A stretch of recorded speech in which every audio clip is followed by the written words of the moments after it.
السلام عليكم ورحمة الله وبركاته أخياري مركورة واندي سلام وفاضمة علمي وصولة بطي فاضمة علمي عاو وحي كيابتي أو كيابتي بياركت محاد في ليسانين أنا أركي أخياري وحان أركي وانين إلهي انتو لما يستري ونين كدقي نين كورتوا بقله دمر كنا كنتله دمر كي يرقو اسكو ما دوبا إلهي باكلا ساري إلهي بارجع كرابي waxaan ka yaabay oo aad ula yaabay ninka Ilaahay intuu dhameystiray oo ninka dhigay oo magacii raga wata hadana khiyaaray gabadh iska dhigay waa arintan aad ka ula yaabay ee aan ku qoslay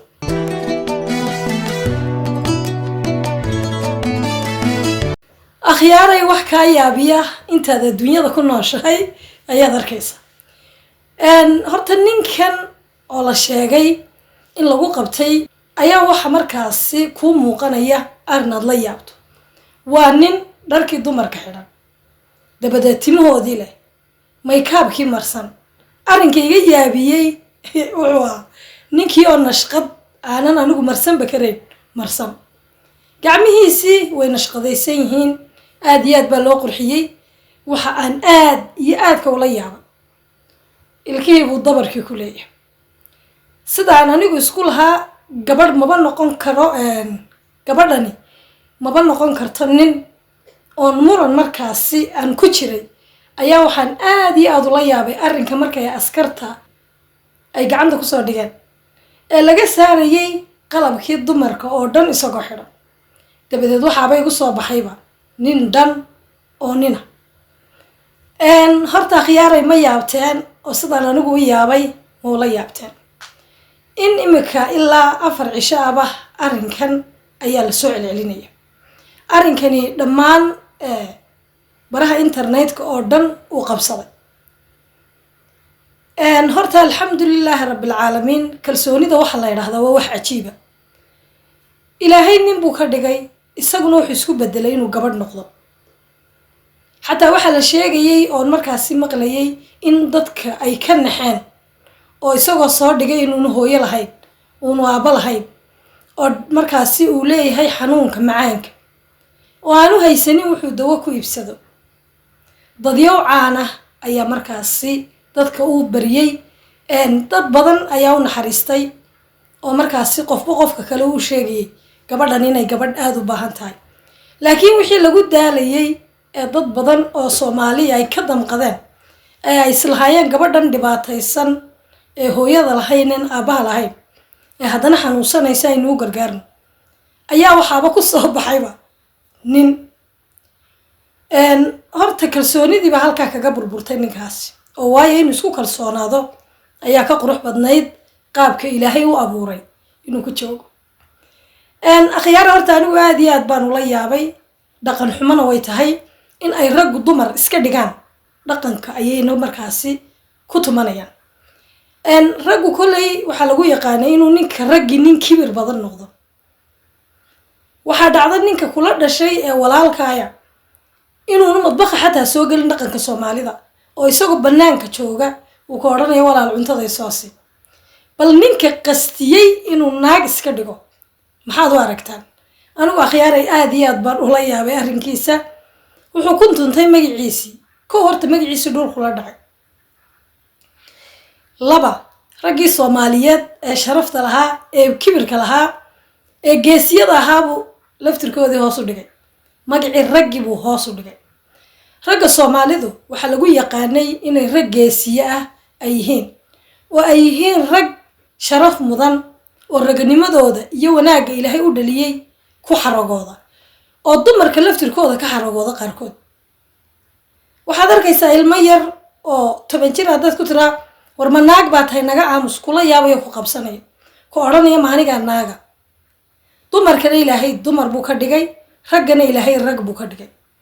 dumarku qaalibay ku yihiin bulshada dhexdooda ragguna waa horsaadkii dumarka oo waa iyaga hogaamiye raggu laakiin ninkan iska dhigay inuu noqdo naag te horta aqligii siiyay waxaynu garan karnaa ma dumarkii ayaa markay iyagu fiirsadaan ninkan naagta iska dhigay ayay aad ula yaabeen dumar badan oo aniga ila mid ah oo la yaabay baa jira ninkan raggii hadda shaki buu geliyay raggii Soomaaliyeed waxay ka shigayaan gabadh kasta waxay sodhanayaan waxan imaninba gabadh kasta waxay isleeyahay waxan imaninba oo aaminaadii dumarkii baa yaraanaysa hadda kadib waayo dee qaabkiisa actionkiisa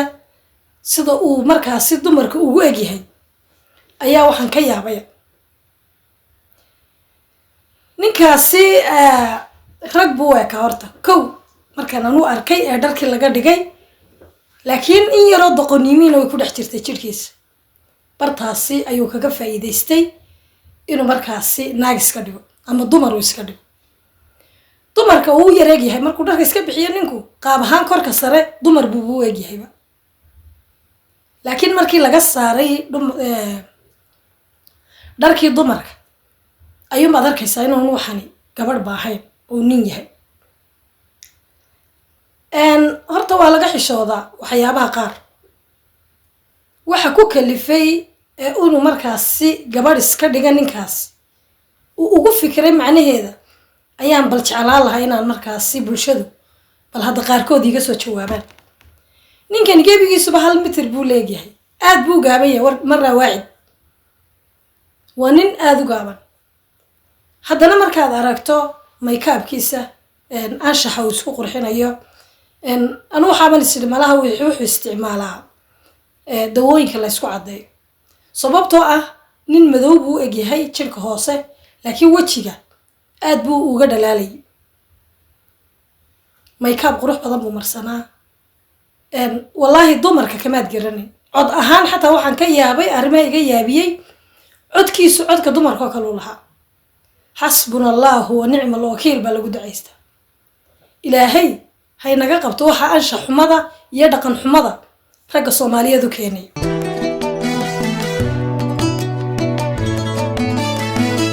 waxa jira dadyo iyagoo raga baraha bulshada dhexdeeda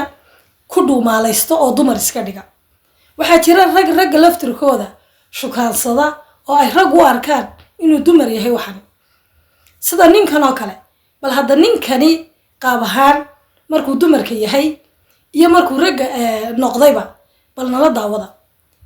fiidiyogan bal horta marka hore aynu ka bogan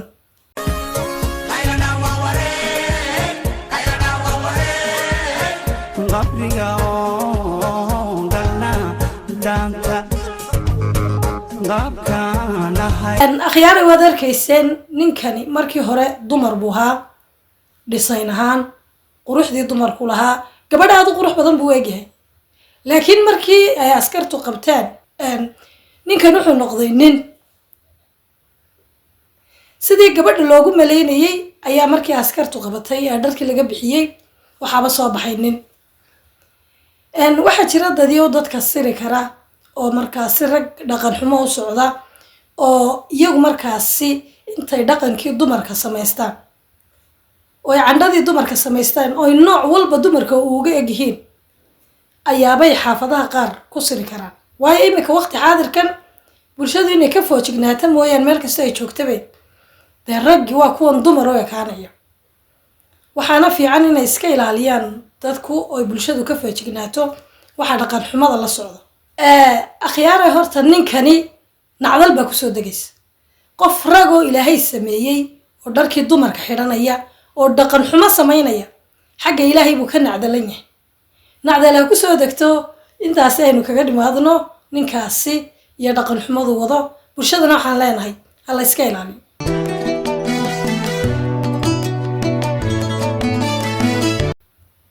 waa hagaag akhyaaray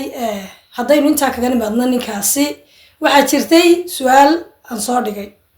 su-aashaasi waxay lahayd waxaad sheegtaa wax ninkii lahaa ee samaystay uu iska iibiyey ninkii iibsadayna aanu isticmaalayn ninkii isticmaali lahaa ee loo iibiyeyna aanu arkayn waxaa kasoo jawaabay akhyaartayada iyo taageerayaasheeda mid kamid a aad iyo aad buu mahadsan yahay sida quruxda badan uga jawaabay su-aashaasi nambarkiisa waxa u dambeeya labadan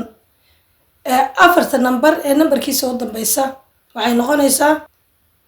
39 afartan ayaa u dambaysa numberkiisa wiil baa ka soo jawaabay wiilkaasina sidii ay ahayd ayuu uga jawaabay sidaan halkan soo dhigayba waxaanu siinaynaa qofka ka jawaaba su'aalaha iyaga 200 oo kaara qofkii hadda su'aashaasi ka jawaabay 200 ee kaarkiina uu ku guuleystay waananu siinay